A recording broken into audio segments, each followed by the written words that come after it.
Hello friends, we are back. Computer programming with C++, part 21st. C++ string or string in C++. Harka fuune jira jirtu maatiin qubee take present. Barnoota C++ yookaan computer programming C++ dhaan akkuma eegalletti itti fufnee jira. Kutaa 21ffaa keessatti waa'ee C++ string wajjin ilaalla jechuudha. C++ string or string in C++ jedhama jechuudha. Let's go. So rehearse gochuudhaaf picture asitti qopheeffadhe tokko. C++ string, what does that mean? Basically every language, every programming language have this data type or type. So string in C++ is an array of characters. An array of characters. Kutaa video darban keessatti gara kutaa I think kutaa 19ffaa why array Berlin wajjin ilaalee jira. You can go back and check it. So string is I put two definition here or jedhen kaayee asitti.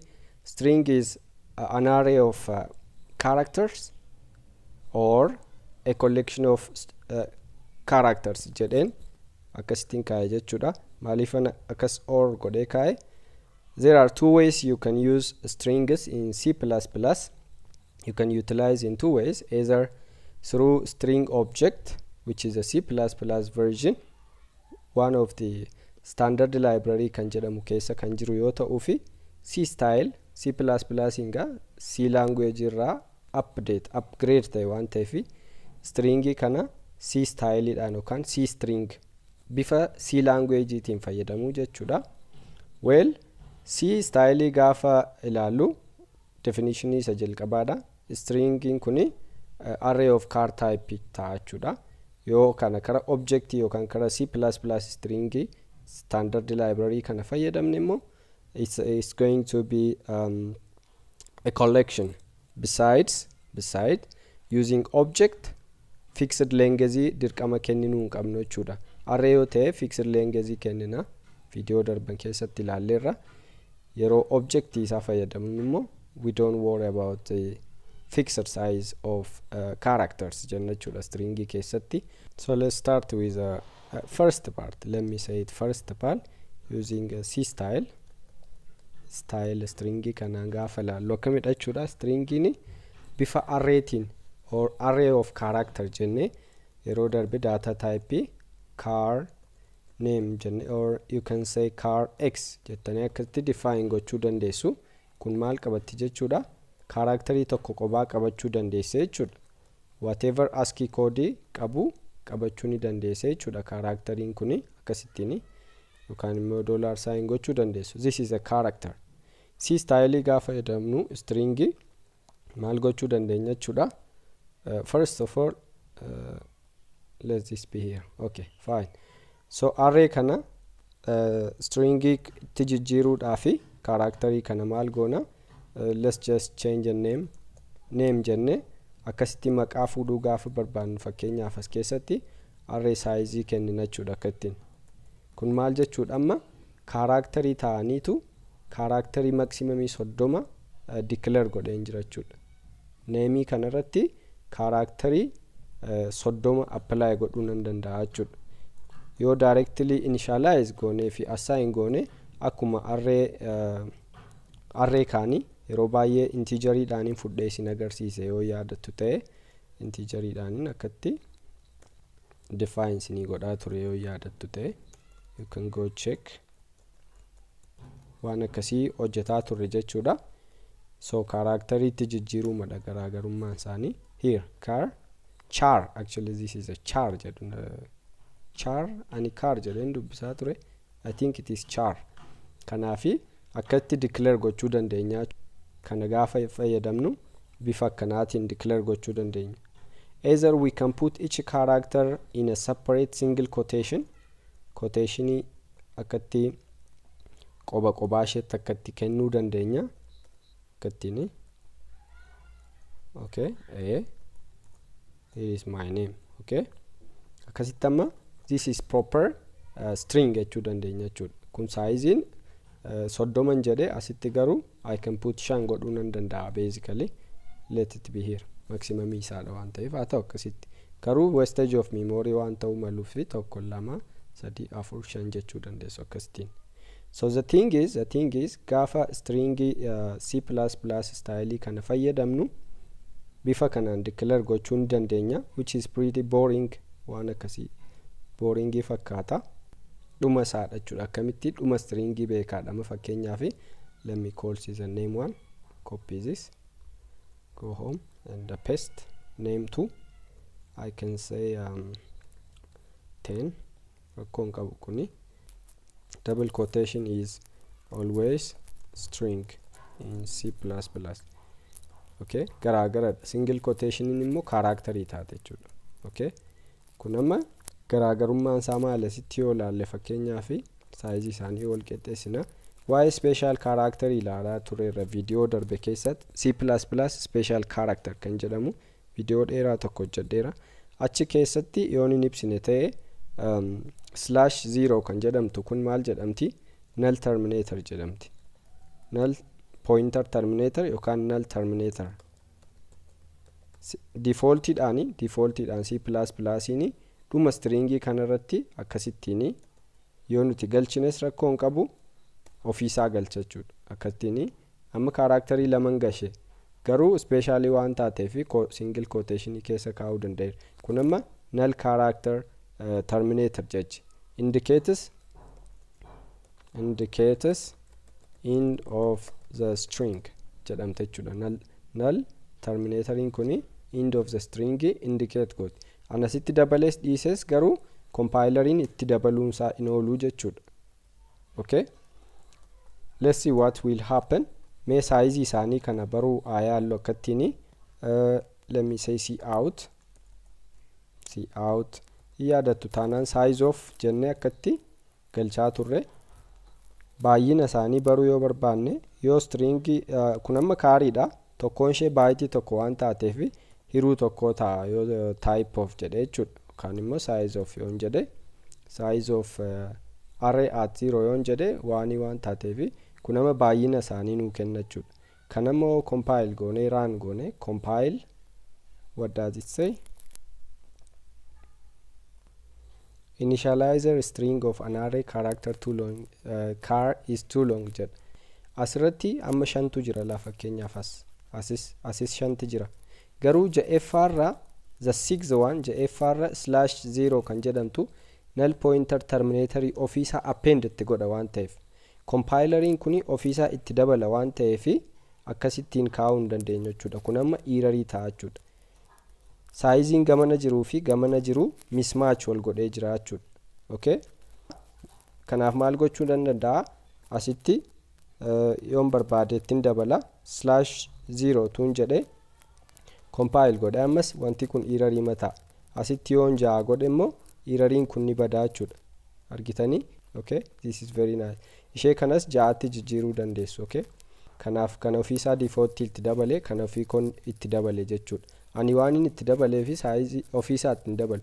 Yoon barbaade immoo kana balleessuu nan danda'a akkattiin. Okay, compile yoon godhe amma wanti kun error hin qabu 6 waan ta'eef garuu as kan jiru 5 asis kan jiru 5 jechuudha. Maqaa koo keessa Elias kan jedhu 5 kaaraakterii 5ti jira. Ja'effaan bakka lamaan isaanii jiru kun maal jechuudha? Ishee kana jechuudha. Null terminator kaaraakterii kana jechuudha. Asitti maal godhuu nan danda'a jechuudha? Size isaanii yoo kan amma display godhuu yaale run godhee gaafa ilaalu size isaa meeqadha jechuudha? 6 jedha jechuudha. Kuni end of the string agarsiisuuf itti fayyadame. Garuu tun access gochuu danda'u elementii kana akkuma array sakaanii elementii ishee kana tun ishee ja'effaarra jirtu. Ja'effaa jechuun 0 1 2 3 4 jetti mini asitti ishee jirtu kana ishee dhumarratti append taate yoon shaneffaarratti access godhuu yaale maal jedha deebiinsaa maal ta'uu qaba? Okay, that's empty because end of string dha waan taateef yoon kana 4 godhemu maal ta'uu danda'a? SC baasaa jechuudha. Kana keessaati SC baasa string 2 kana keessa SC kana display godha jechuudha. Now this is nice. Okay, kana fakkaata gaafa C++ C style kana fayyadamne stringii hojjennu akkatti ta'a jechuudha. Inni kaan immoo C++ keessatti user irraa inputii fudhachuudha. Fakkeenyaaf maqaan kun fixed ta'uu dhiisuu mala. Kanaaf akkasitti name 1 kana user irraan dubbisa akkasittiin. Okay? Maal jedheen dubbisachuudha? Cin jedheen name 1 jedheen dubbisa akkattiin. Akkatti dubbisuun ni danda'ama. Kana dhiisadhaaf irraati. Alright? Kana yoon amma ka'ee run godhe maalin jedha? Elias Debelo. Yoon akkatti barreesse enter jedhe Elias kan jettu kana fudhataa jechuudha. Ishee jalqaba. Maaliifidha? Gaafa cin jennee fayyadamnu gaafa input stream ishee kana cin jennu kana hanga space tuun dabalatiin interii space tab kana ignore godhachuudha. Space this jedhee booda space gaafan godhu hello gaafan jedhu hello isheetu kana keessaa hambisachuudha. Sababni isaa cin kan jettu kuni space hin dabalattu jechuudha. Space hin dabalattu. Kanaaf space itti dabaluudhaaf laayinii tokko dubbisuudhaaf hanga kaaraakterii 30 guututti maal gochuu qabna jechuudha. Asitti konseptii tokko hanga yoonaa kan ittiin hin hojjenne jiraan hin hojjennan goona. cin.get jenneetu get jenna jechuudha akkattiin. cin.get jennee akkasitti maqaa stringii variable keenya size isaa immoo hin kennina jechuudha. Kana jechuun laayinii tokko input keessan irratti this is it jettanii hanga 30 guututti space itti dabaltanii input kennuu dandeessu jechuudha. Yookaan immoo maqaa abbaa fedhe akka jettanii Elias Debelo jettanii akkatti space kennitanii laayinii tokko hanga enter jettanitti jechuudha. Hanga enteritti buutanitti akkatti barreessuu dandeessu jechuudha. Let's see this. Name Elias Debelo akkattiin hunda ishee naa fudhateera jechuudha. Akkatti display godhuu yaaleera. Asitti gaafan siyaawut godhu display godheera jechuudha. Cin jechuu kun jechuudha read the whole line up to 30 characters jechuudha. Amma kun fakkeenyaaf kaaraakterii keenya gabaabsinee immoo haa ilaalu.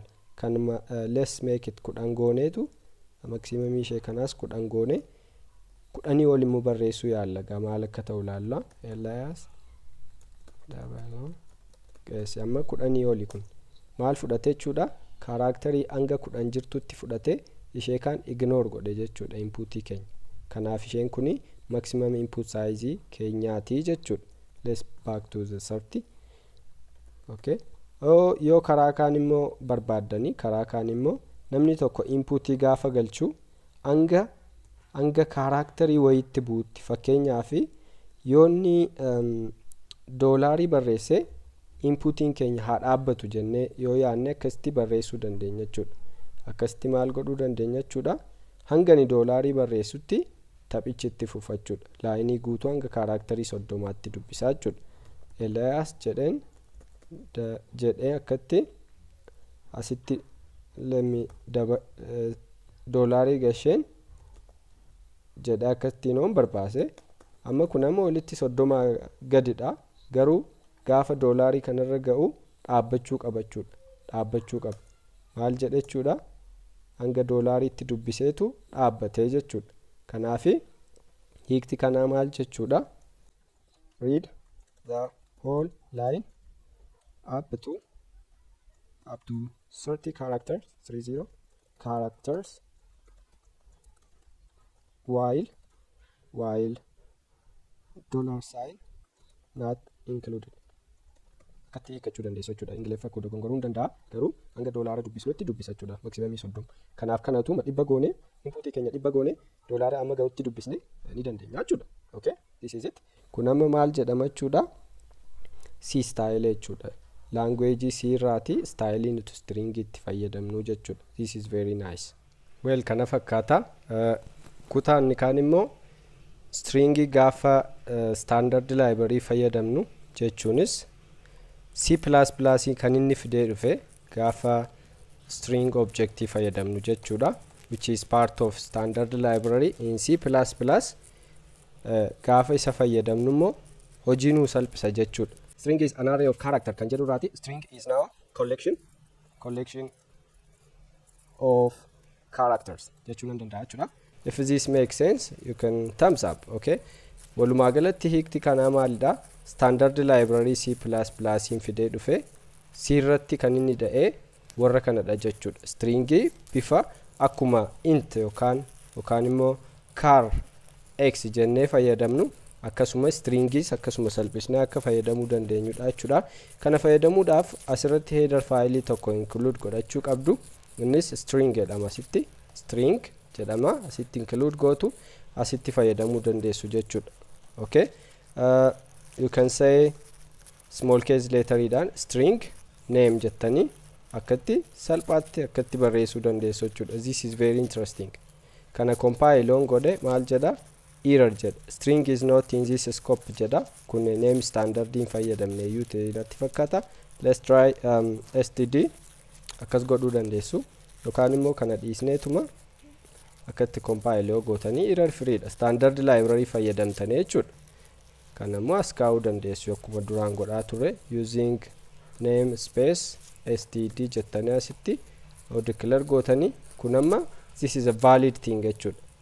Kanaaf C++ in C irra guddaadha, advanced dha jechuun programming C dhaan barraa'e, C language dhaan barraa'e C++ irratti siin hojjetaa jechuudha. Kan C++ irratti hojjetame immoo C language irratti hin hojjetu because backward compatible min upward dha malee jechuudha. Upward sababni isaa C++ iti upgraded C dha jechuudha. Okay, asirratti akkatti declare goone assign gochuu dandeenya. This is a simple one. Okay, yookaan immoo akkas gootanii akkuma dura beeknu name jettanii asitti akkatti kaa'uu dandeessu. This is the same thing. Kana fakkaata akkatti declare gochuu dandeessu. If you want to for example string name 1 equal to Elias, I can say kanaaf kana walitti append gochuun barbaada. Append gochuun walitti maxxansuu jechuudha. Fakkeenyaaf string sadeeffaa name jedheen yookaan full name jedheen full name is equal to name 1 dot append gaafan dot godhu argitanii built-in function baay'ee dhufaa jira. Append jedheen akkasitti name 2 kanatti kenna jechuudha. Walitti naa maxxansaa jechuudha. Kana gaafa display naa godhu akkam godhee walitti baasa jechuudha. Gaafani full name kana display godhu akkasittiin walitti maqaa koo guutuu naa baasuu danda'a jechuudha. Walitti append godhe. Okay, space waan hin galchineefidha. Space galchuu yoon barbaade yookaan asitti galchuu nan danda'a yookaan immoo as gidduutti galchuu nan danda'a jechuudha. It is the same thing. Akkasittiin akkatti append godhuu nan danda'a jechuudha. Maal jedha? Expected. Okay. Asitti operandi lama waliin fayyadamu jedha. That's fine. It's fine. It's all right. Asitti space itti goona yookaan immoo asitti space itti daana. Akkattiin maqaa guutuu arganneerraa jechuudha. Kun amma appending jedhama. Append itti maxxansuu jechuudha. Dudduubaan itti maxxansuu yoo bakka ol jijjiiruu barbaadan iddoo itti nu barbaachisu hin beeknu hojii garaagaraa maqaadhaaf utuu hin taane kaanis walitti stringii manipulate gochuu dandeenya jechuudha. Akkuma language kaanii C++ keessatti stringii manipulate gochuu dandeenya jechuudha. Inni kaan stringii gaafa waa'ee stringii odeessinu wanta baay'ee ronda natti toru lengezii baruudha. Lengez maaliin jedhee ture stringii objectii gaafa fayyadamnu fixed size miti. Asitti fakkeenyaaf 10 yoon jedhe kun amma dogongoradha. Asitti 10 jedhe yoon akkas godhe which is error. Asitti yooman 5 jedhe iyyuu erroridha jechuudha. Sababni isaa hiikti kana name 15 jechuun maqaa 5 jechuudha malee maqaa tokko ta'ee kaaraakterii 5 jechuun kun maqaa 5 nuu qabachuu danda'a. Maqaa nama 5 jechuudha. Maqaa nama 5. Okay? Maqaa nama 5 qabachuu danda'a kun akkasitiin. Kana user irraa dubbisuu hin dandeenya akkasittiin kun hiika isaa yoo barbaaddan akkasiin I can let me clear confusion for you. akkasiin maal godhuu danda'a for int I equal to 0 I less than 5 I plus jedheetin akkasiin okay sin name at akkuma ni array integer fayyadamaa ture akkasiin isinii godhuu danda'a cout in the line akkasiin name at I kana display godhaa deemuu dandeenya jechuudha barbaada yookaan loopii kan fayyadamtanii display godhaa deemuu dandeessu. Fakkeenyaaf kan nama 5 gaafa gashu Elias jedhachuudha. Achi booda new line hin kennineef waan ta'eef abdii gaafa jedhu abdii barreessa gaafa inni tolee jedhu tolee barreessa akkasiin kan nama 5 jechuudha.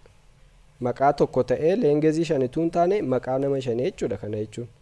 Good. Kanaafi leengezii baruun nu barbaachisaa jechuudha. Fixed size dirqama sitti kennuu hin qabnu jechuudha advantage keenya. Kanaaf leengezii stringii kanaa baruudhaaf functionii built-in ta'e fayyadamuu dandeessu. Either you can say name.length akkasiin argitanii ishee kana dhiisaa akkasiin name.length yoo jettanii meeqa isinii kenna jechuudha. 1 2 3 4 space dabalatee 5 6 7 8 9 10 11 12 13 14 15 16 17 18 19 21 argachuu mallaa jechuudha. Let's try.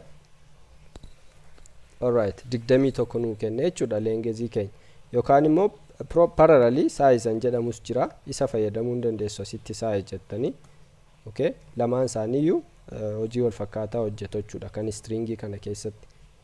Character yeroo hundumaa stringii language kam keessatti manipulate gochuudhaaf leengezii stringichaa baruun baay'ee barbaachisaadha.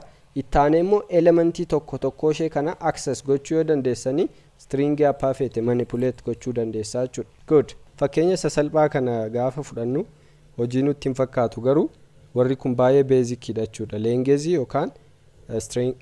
yookaan size stringii tokko baruun baay'ee barbaachisaadha jechuudha.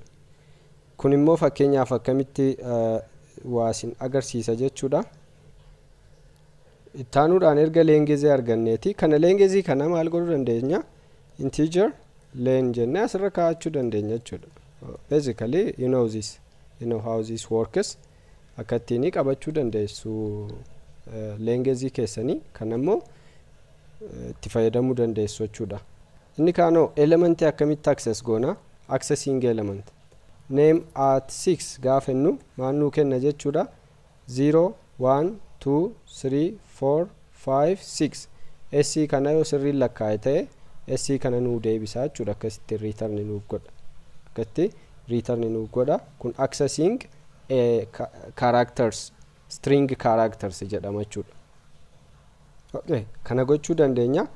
Fakkeenyaaf video tokko hojjedheera special characters jedhe string keessatti kanneen nuti fayyadamne fakkeenyaaf isuma kana special characterii tokko /n tuun jedhe new line jechuudha. Isheen kun new line jechuudha. Utuun ka'ee kana display godhuu barbaade akkattiin guutuu ishee akkattiin laayinii lamarratti display naa godhaa jechuudha. This is simple string jedhe bakka lamatti cabsee bakka kanaatti cabseeti yoon akkas godhe immoo walirraa fageessaa jechuudha. Akkattiin fakkeenya hedduu indil jechaa isinii hojjedheera. Kun kana fakkaata special character waan ta'eef string keessa galuu danda'a akkatti barraa'uu ni danda'a jechuu barbaadeen. Video waa'ee special character dudduuba deebitanii check gochuu dandeessu waan baay'ee important ta'anidha. Okay inni kaan immoo akkuma ni sila isinitti agarsiise gaafa dubbisnu user input okay user input gaafa dubbisnu fakkeenya kana gaafa siin jennee name jennu akkasitti laayinii tokko tuun taane space malee nu dubbisa jechuudha. Cout akkuma sila gaafa c type isinitti agarsiise yoo nani akkasitti maqaa koo guutuu barreessa akkasitti Elias Debelo jedhe Elias kan jettu kana qobaa fudhataa jechuudha. Sababni isaa sin kan jettu kuni space hin dabalatu tab hin dabalatu jechuudha. Kanaafi gaafa string data type kana fayyadamnu laayinii guutuu dubbisuudhaaf maal gochuu dandeenya jechuudha. There is a built-in function inni jira built-in kana kan nu gayyadu innis streamii garaagaraarraa dubbisuuf nu gargaara. Fakkeenyaaf maal jennee barreessuu dandeenya getline jennaa jechuudha. Akkattiin getline kun maal of keessatti qabata input stream keenya keyboard irraa ni dubbisa akkasittiin variable keenya irratti assign godhachuudha. Kana jechuun maal jechuudha cin kana get stream kanaani line guutuu dubbisna jechuudha. Maqaa kana utuu entering godhini okay Elias Debelo jedhee akkasittiin guutuu isheen dubbisee display godha jechuudha. Arkitanii okay asitti input stream fudhata. Getline kun I think file garaagaraa irratti dubbisuufis nu fayyada stream waan ta'eef asitti stream input character fudhata tun taane asitti stream object fudhata waan ta'eef isheen kuni object maal akka ta'e gara fuulduraatti sin agarsiisa. Kana fakkaata jechuudha. Fakkeenya tokko wajjin hojjennee xumurra bal'inaan yoo baruu barbaaddan basically wanti kun limit hin qabu baay'ee bal'aa waan ta'eef gaaffii naa barreessaa comment irratti ani immoo reflecting sinii godha waan hunda touch godhu waan hin dandeenyeefidha. Fakkeenyaaf let's just say maqaa dubbisnu akkasittiin maqaa dubbisnee maal godhuu dandeenya jechuudha. Maqaa erga dubbisneeti example ima fakkeenya simply taate how many vowels exist in your name kanama user irraa dubbisnee vowel lakkaa'uu ni dandeenya. Fakkeenyuma simply car vowels okay akkattiin may define godhannu a e o I and the U basically Afaan Oromoo keessattis dubbachiiftuun kanumadha. All right maal goona jechuudha kunama meeqadha 1 2 3 4 5 size jechuun hin barbaanne asirratti akkam goona maqaan nu gale jira kan nuti immoo qabnu jira isarraa compare goona jechuudha. Loop lama nu barbaachisa for int I equal to 0 I less than 5 I plus plus all right okay achi booda maal goona jechuudha loop inni kaan immoo for int I equal j equal to 0 j less than ishee kana sitti maal jedhu ishee kana int name length equal to name dot length jedhen asirran kaadha. Name length kan hanga guututti akkattiin loop goone argachuu dandeenya. Asitti blockii beekaan hambise faayidaan qabu laayinii tokko waan ta'eef all right wal fakkaataadha kun iktisa. All right kan argan godheetii maaliin jedha asitti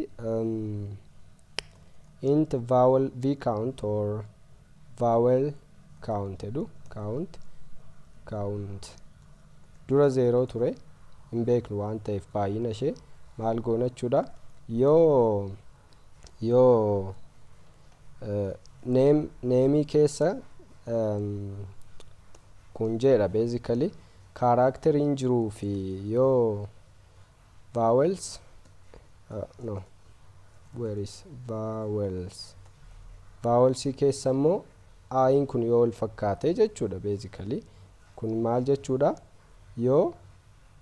yoo maqaa keessa warri jiranii warra kana keessa tokko ta'e vowelin keenya kuni counti goote jechuudha.